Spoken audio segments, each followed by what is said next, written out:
got this fantastic, very like Steven Scorsese length movie of the SoloX 15 doing the doing the incredible numbers that it did. And so I've got some of these just segments pulled up on my laptop, and I just kind of like you to talk a little bit about what we're looking at here and kind of how we got to those incredible numbers. So let me get that. Ernie, can you go ahead and pull up my laptop, please? So here we are at the 1 hour and 7 minute mark. And if I'm not mistaken, this is where you're doing some sort of preliminary runs. Is that what's happening here? Let's see. So if we're an hour into the run, then this is towards the middle, towards the end. Okay. So essentially right here, it's just about on the tail end of the test. And here you can see on the screen, that's total power that's being sent to the before the sub. recon, though, right, Carlos? Probably. This was before the recon, yeah. Okay. So essentially, the big picture of this test is we start at 50 to 100 watts. Okay. And what we try to do is we try to find where it best peaks or resonates at for the van. Because the van, on average, with this setup and the baffle location and all that stuff, it likes peaking at 60.3 hertz. Exactly there. If you do 60.4, the numbers start dropping. If you do, say it likes 60.3, and you do 60.6, for an example, it could be a dB and a half off to 2 dB, 2 decibels. So it's a real fine peak that it has. Yeah. Yeah, when you're talking right here, tenth of a cycle, yeah. Yeah, no. So we start out at 50 watts. We find the peak frequency, and then we go to 500, and then we keep doubling the power from then.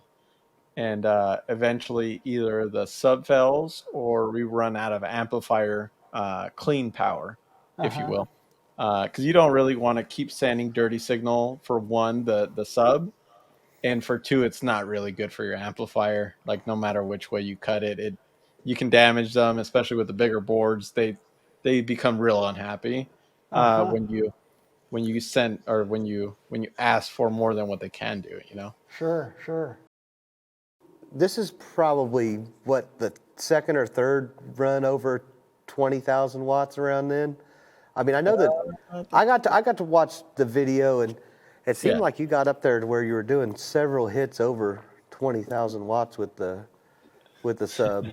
Yeah. So the first hit that we did, it got up to, I want to say, the temperature of the voice coil. Well, and mind you, this is the top of the winding. So the voice coil's here, and the sensor can only read the top of it, right?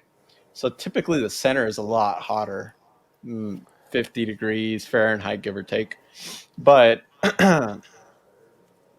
essentially the sub took like 6 hits at 20,000 watts. And this is letting it cool down, playing a cycle. So this L7X was able to take 6 hits back to back, cooling down to about, I think we got down to 70 degrees Fahrenheit, 80 degrees, give or take. And then that's when we pulled the sub. We had a spare drop-in that you guys sent, actually. And I said, you know what?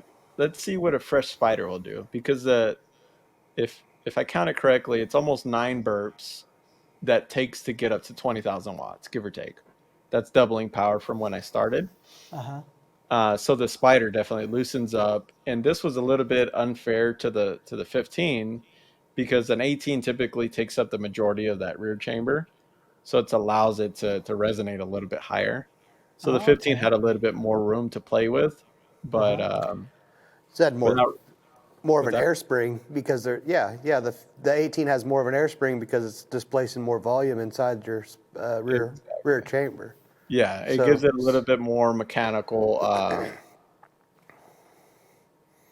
advantage, I guess, if you will. So it takes the power a little bit. Yeah. So I said, well, I've never reconed a 15 before, let alone a drop-in 15.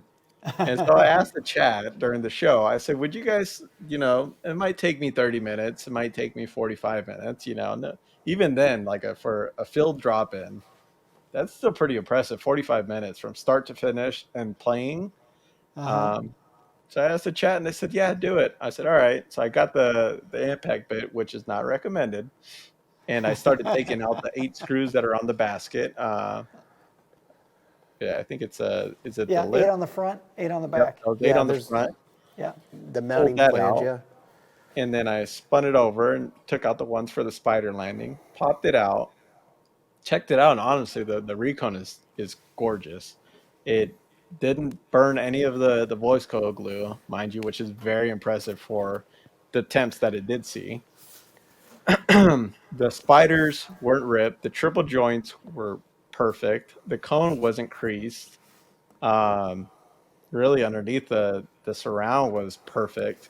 It's everything that you could ask for from a speaker, right? And then so I grabbed the new one, dropped it in, and I think total time was 18 minutes.